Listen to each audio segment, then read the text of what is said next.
let's move on to our next one, which is Sixth Man of the Year. You want to go first? You go first. I went first with Coach of the Year. All right. My Sixth Man of the Year. This one was hard, right? Because I was like, there's a lot of options. And I was even debating two guys on the same team, actually. Can you guess? Any guesses on who I'm going for here? No, I don't want to guess. I'm going again with same team as our coach of the year, the Brooklyn Nets, and I'm going with Spencer Dinwiddie. And here's why, all right? You don't need to get mad. Here's why. Spencer Dinwiddie, I believe he's a starting caliber type of guy, right? And you put him in a lot of teams, he's not going to be starting. But he's a guy that is a bench spark. And I believe with Brooklyn, they need guys that can score the ball. They need guys that can be playmakers. How many playmakers do they have? KD, Kyrie, then who else? That's it, right? And their bench is good, but they don't have many playmakers. Now, even if you put Joe Harris is just a shooter. Karis LeVert, he can play make. That's another guy I was kind of debating with. I was like, maybe Karis LeVert, but I think Dinwiddie will be the guy off the bench. Karis LeVert could be eventually a starter on that team. I don't know who's going to end up really starting, but I think LeVert will probably start. Dinwiddie's my guy there. Montrezl Harrell obviously won last year, but I don't see him winning again this year, playing behind AD.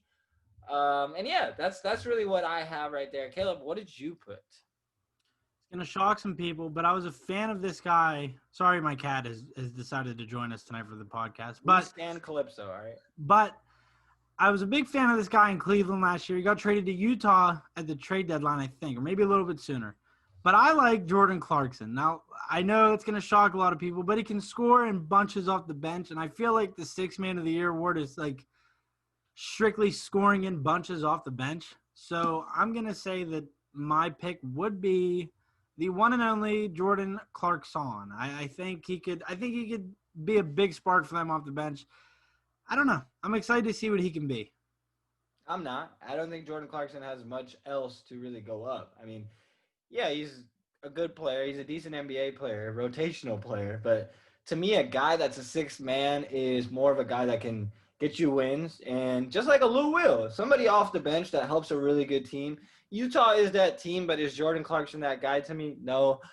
I could see it going to a Brooklyn Net. Again, this all really depends on how the Nets do. Now, if the Nets bomb out, then hey, my predictions are gonna look like butt cheeks. But if they do good, then hey, I'm gonna sit here. I'm going to Vegas. I should have went to Vegas, I guess, because with my luck, clearly, I'm not gonna bet on any of this, and every prediction I have is gonna be right. And then what? I'm gonna be broke and still doing this podcast with goddamn Caleb. I guess we always complain, don't we? Always complain about doing this with our friends. Tell me who the Vegas leaders are. Tell me who like the Vegas bets are for this. So, not a surprise here. The favorite is, guess who? Sweet, Sweet Lou. And I believe that's mainly because of the fact that they lost Montrez. But I would say, hey, I'm arguing against that. Why? Because Lou Will had a really good 1-2 punch with Montrez Harrell. A lot of people don't know that because they don't really watch They had a great basketball. chemistry. But if you actually watch the Clippers, a lot of Lou Will's offense was pick and roll Montrezl Harrell, pick and pop Montrezl Harrell. Really, that's all it was. And besides that, it was isolation Lou. So that's the favorite. Right behind him is your guy, Jordan Clarkson and Danilo Gallinari.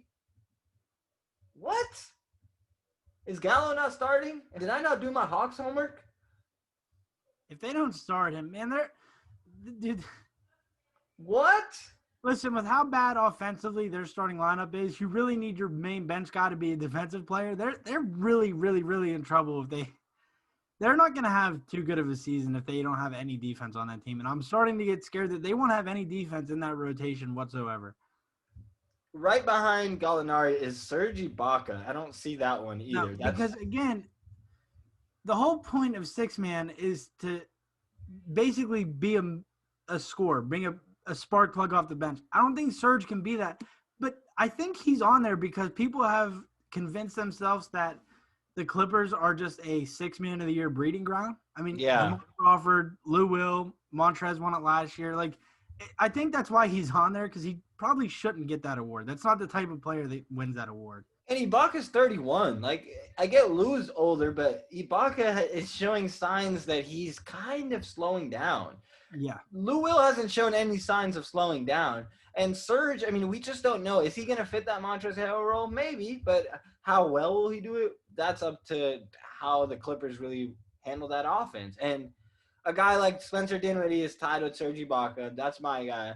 And Goran Dragic. I don't know if Dragic is still going to come off the bench next year, especially with that contract. But, hey, Miami, we talked about it. Heat culture. I know you have some things to say about heat culture, but – hey, Heat culture. They know what they're doing out there. I could see Dragic winning it too. Dennis Schroeder, though, that's the other guy. These are guys that could all be starting. Schroeder, Dragic, Serge at some point could be starting.